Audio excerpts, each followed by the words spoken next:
বিরোধী শূন্য ভোটে ডোমকলের রায়পুর সমবায় দখল তৃণমূলের। এদিকে অবৈধ বোর্ড গঠনের অভিযোগ কংগ্রেসের। মুর্শিদাবাদের ডোমকলের রায়পুর গ্রাম পঞ্চায়েতের সমবায় সমিতির ভোটে বিরোধী শূন্য লড়াইয়ে একচেটিয়া দখল নিল তৃণমূল। 9টি আসনের মধ্যে 8টি আসনে বিনা প্রতিদ্বন্দ্বিতায় জয় ছিনিয়ে নেয় রাজ্যের শাসক দল। মনোনয়ন জমা দেওয়ার শেষ দিন পর্যন্ত বিরোধী শিবির কোনো প্রার্থী না দেওয়ায় ভোট ছাড়াই তৃণমূলের দখলে যায় আসনগুলো। এরপর বুধবার ডোমকল ব্যাংক বিভাগে সিআই এর উপস্থিতিতে বোর্ড গঠন করে তৃণমূল। এরকম কিছু পদক্ষেপ তো অবশ্যই নিয়েছি, যেটা মমতা ব্যানার্জি উন্নয়নটা নিয়েছি। আচ্ছা, আপনারা সকলেই জানেন আমাদের 2011 সালের পর থেকে বাংলায় খুনের রাজনীতি বদ্ধ হয়েছে, আমাদের মুখ্যমন্ত্রীর আসার পর থেকে। তেমনই আমাদের ডোমকুলে কুচোমারা থেকে বক্সিপুর রেস্কাতে ভ্যানে করে পাটি জড়ি কত লাশ যেত। আমাদের এমএলএ সাহেব বিধায়ক জাফিকুল ইসলাম পাশ হওয়ার পরে সেই খুনের রাজনীতি বদ্ধ হয়েছে, এলাকা ঠান্ডা হয়েছে, স্তব্ধ হয়ে গেছে। আপনারা জানেন আমাদের রায়পুর গ্রাম পঞ্চায়েতের আমি প্রধান প্রতিনিধি। এই জেলার মধ্যে 250টা পঞ্চায়েতের মধ্যে কাজে ফার্স্ট হয়েছি, এটাই পদক্ষেপ। যেনারা চাষি আছে এই চাষিদের জন্যই এই ব্যাংকটা বিশেষ করে। অবশ্যই তারা যারা চাষিরা আছে কৃষি সমবায় সমিতি যেটা লোন হয়, মানুষের সুবিধা হয় চাষ করতে, সেই টাকাগুলো পেলে সেটা আমরা অবশ্যই দেখব যাতে সবাই পায়, বা যারা নাই সদস্য তাদেরকেও আমরা মাইকিং করে ডেকে অবশ্যই সেগুলো দেখব। যদিও এই বোর্ডকে অবৈধ বলে আক্রমণ জানিয়েছে কংগ্রেস, তাদের অভিযোগ প্রশাসনিক দাপট দেখে বিরোধীদের না জানিয়ে তৃণমূল বোর্ড গঠন করেছে।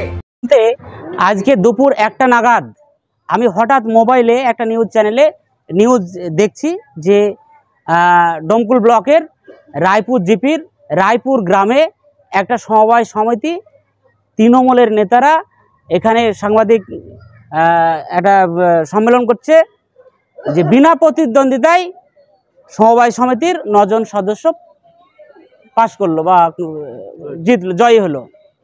আমি দেখে অবাক। সঙ্গে সঙ্গে আমি সিআই সাহেবকে ফোন করলাম, যেহেতু সমবায় সমিতির এআরও সিআই সাহেবের মোবাইল সুইচ অফ, সিআই সাহেবকে পেলাম না। সঙ্গে সঙ্গে আমি বিডিও সাহেবকে ফোন করলাম। বিডিও সাহেব আমাকে বললেন যে বিষয়টা তো আমি জানি না, আমি বিষয়টা সিআই সাহেবের কাছ থেকে জানছি এবং বা খতিয়ে দেখছি। তারপরে ওখানকার নেতৃত্বর কাছে খবর নিয়ে দেখলাম যে সেখানে কেউই জানে না। ওখানে একটা স্কুল উদ্বোধন করব বলে এলাকার লোককে জামায়াত করেছে, একটা অনুষ্ঠান আছে, জামায়াত করব বলে সেখানে নিয়ে গিয়ে বিনা প্রতিদ্বন্দ্বিতায় অমক প্রার্থী সমবায় সমিতিতে জয়ী হয়েছে সেই বাইট দিচ্ছে।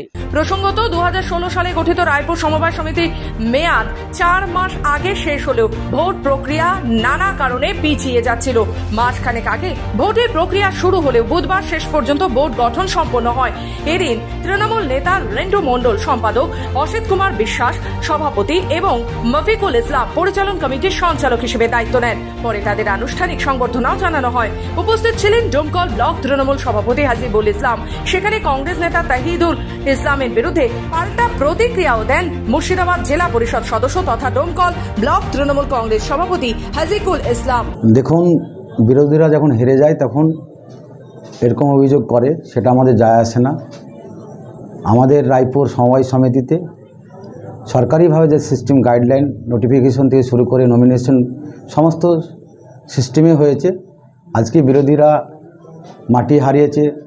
রায়পুর অঞ্চল আপনারা সকলেই জানেন যে মুর্শিদাবাদ জেলায় 82টি পঞ্চায়েতের মধ্যে 1 নম্বর জায়গায় পৌঁছেছে। তাই মানুষ, এলাকার মানুষ অনলাইন দেখে বিরোধীদের সেখানে কোনো শক্তি নাই, তারা তো সংগঠনই নাই, তাই নমিনেশন ফাইল কী করে করবে।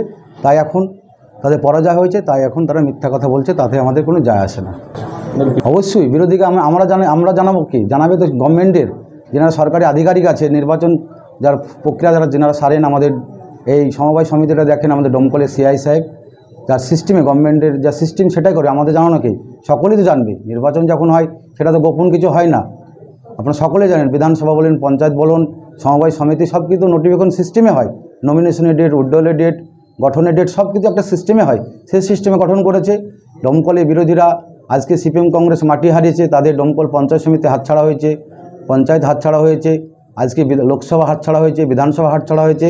তারা সামনে বিধানসভা নির্বাচন আসে দেখবেন তারা এখন অনেক অভিযোগ করবে তৃণমূল কংগ্রেসের বিরুদ্ধে, কিন্তু আমরা মনে করি আমাদের নেত্রী মমতা বন্দ্যোপাধ্যায় এবং আমাদের নেতা অভিষেক বন্দ্যোপাধ্যায় টোটাল ডোমকলে আমাদের সাংসদ, আমাদের বিধায়ক, আমাদের জেলা সভাপতি, আমরা সিস্টেমে আমরা মানুষের পাশে থাকলে মানুষ কিন্তু আমাদেরকে সেভাবে জয় জয়কার করছে। আমরা এইভাবে আমাদের ডোমকলে সংগঠন শক্তিশালী আছে, আমরা সামনে আরও শক্তিশালী করে এগিয়ে নিয়ে যাব।